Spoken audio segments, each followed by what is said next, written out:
ಎಲ್ಲರಿಗೂ ನಮಸ್ಕಾರ ರೀ. ಇವತ್ತು ಪಕ್ಕಾ Dharwad style Vimal egg rice ಹೆಂಗೆ ಮಾಡೋದು ಅಂತ ನೋಡೋಣ. ರೆಸಿಪಿ ನೋಡೋಕ್ಕಿಂತ ಮುಂಚೆ ಗೃಹಂ ಬ್ಲಾಗ್ಸ್ ಚಾನೆಲ್ಗೆ ಒಮ್ಮೆ ಹೋಗ್ರಿ, ಸಬ್ಸ್ಕ್ರೈಬ್ ಬಟನ್ ಕ್ಲಿಕ್ ಮಾಡಿ ನಮ್ಮ ಚಾನಲ್ಗೆ ಸಪೋರ್ಟ್ ಮಾಡಿರಿ. ಮೊದಲಿಗೆ ಒಂದು ಪ್ಯಾನ್ ತೊಗೊರಿ, 2ರಿಂದ 3 ಚಮಚೆ ಎಣ್ಣೆ ಹಾಕೋರಿ, ಕಾಸಕ್ಕೆ ಇಡ್ರಿ. ಎಣ್ಣೆ ಕಾದಿಂದ ಒಂದು 6 ತತ್ತಿ ಹಾಕೋರಿ. ಹಿಂಗೆ ಕೈ ಆಡಿಸ್ಕೊಂತ ಇರ್ರಿ. ಒಂದು ಬುರ್ಜಿ ಟೈಪ್ ಆಗ್ಬೇಕು ನೋಡ್ರಿ, ಅಲ್ಲಿ ಮಟ್ಟ ಹಂಗೆ ಮಾಡ್ಕೊತೀರಿ. ನಮ್ಮ ಧಾರವಾಡದಾಗ ವಿಮಲ್ ಎಗ್ ರೈಸ್ ಮತ್ತು ಪ್ರೆಸೆಂಟೇಷನ್ ಹತ್ರ ಇರೋದು ಒಂದು ಹೋಟೆಲ್ ಒಳಗೆ ಸಿಗ್ತಿತ್ತಲ್ಲ, ಅದು ಎಗ್ ರೈಸ್ ಭಾಳ ಫೇಮಸ್ ರೀ. ಅದು ನಮ್ಮ ಮನ್ಯಾಗ ಎಲ್ಲರಿಗೂ ಭಾಳ ಲೈಕ್ ಆಕಿತ್ರಿ. ಅದಕ್ಕೆ ಆ ಥರ ಟೇಸ್ಟ್ ತರಕ್ಕೆ ಆಕಿತ್ತೇನ ಅಂತ ನಾ ಇವತ್ತು ಟ್ರೈ ಮಾಡತ್ತೀನಿ. ನೋಡೋಣ ಬರ್ರಿ.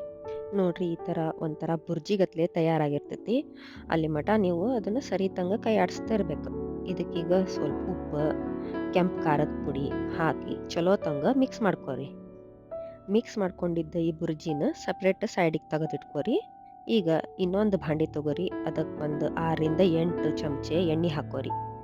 ಎಣ್ಣೆ ಕಾದಿಂದ ಅದಕ್ಕೆ ಏನು ಹೆಚ್ಚಿಟ್ಕೊಂಡಿರ್ತೀವಲ್ಲ ಉಳ್ಳಾಗಡ್ಡಿ, ಅದನ್ನು ಹಾಕಿ ಸರಿತಂಗ ಫ್ರೈ ಮಾಡ್ಕೊರಿ. ಇದು ಸ್ವಲ್ಪ ಹಸಿ ವಾಸನೆ ಹೋದಿಂದ ಇದಕ್ಕೆ ಅಲ್ಲ ಬೆಳ್ಳುಳ್ಳಿ ಪೇಸ್ಟ್ ಏನಿರತ್ತಲ್ರಿ ಅದನ್ನು ಹಾಕೋರಿ. ಮತ್ತು ಎರಡನ್ನೂ ಸರಿತಂಗ ಹಸಿ ವಾಸನೆ ಹೋಗೋ ಮೂಲಕ ಹುರ್ಕೊಳ್ರಿ. ಈಗ ಇದಕ್ಕೆ ಅರ್ಶಿಣದ ಪುಡಿ, ಕೆಂಪು ಖಾರದ ಪುಡಿ, ಉಪ್ಪು ಮತ್ತು ಚಿಕನ್ ಮಸಾಲ ಅಥವಾ ಎಗ್ ಮಸಾಲ ನಿಮ್ಮ ಹತ್ರ ಯಾವ್ದೈತಿ ಅಥವಾ ನಿಮ್ಗೆ ಯಾವ್ದು ಇಷ್ಟನೋ ಅದನ್ನು ಹಾಕ್ರಿ. ಹಾಕಿ ಸರಿತಂಗ ಮಿಕ್ಸ್ ಮಾಡ್ಕೊಳ್ರಿ. ನಮ್ಮ ಧಾರವಾಡ ಸೈಡ್ ಸ್ವಲ್ಪ ನಾವು ಖಾರ ತಿನ್ನೋದು ಹೆಚ್ಚಿಗೆ ರೀ, ಅದಕ್ಕೆ ಹೆಚ್ಚಿಗೆ ಹಾಕೊಂಡಿನಿ. ನೀವು ನಿಮ್ಮದು ಟೇಸ್ಟ್ ಪ್ರಕಾರ ನೀವು ಉಪ್ಪು ಖಾರ ಏನಿದೆ ಅಲ್ಲ ಅದನ್ನು ಹಾಕೋರಿ. ಆಲ್ರೆಡಿ ನಾನು ಅನ್ನ ರೆಡಿ ಮಾಡಿ ಇಟ್ಕೊಂಡಿದ್ದೆ ರೀ, ಅದನ್ನು ಈ ಮಸಾಲಕ್ಕೆ ಈಗ ಹಾಕ್ರಿ. ಹಾಕಿ ಚಲೋ ತಂಗ ಮಿಕ್ಸ್ ಮಾಡಿರಿ. ಇದಕ್ಕೀಗ ಆವಾಗ ತಯಾರು ಮಾಡ್ಕೊಂಡಿದ್ವಿ ಅಲ್ರಿ ಎಗ್ಗದ್ದು ಮುಚ್ಚಿ, ಅದನ್ನು ಹಾಕ್ರಿ. ಹಾಕಿ ಚಲೋ ತಂಗ ಎಲ್ಲ ಮಿಕ್ಸ್ ಮಾಡಿರಿ.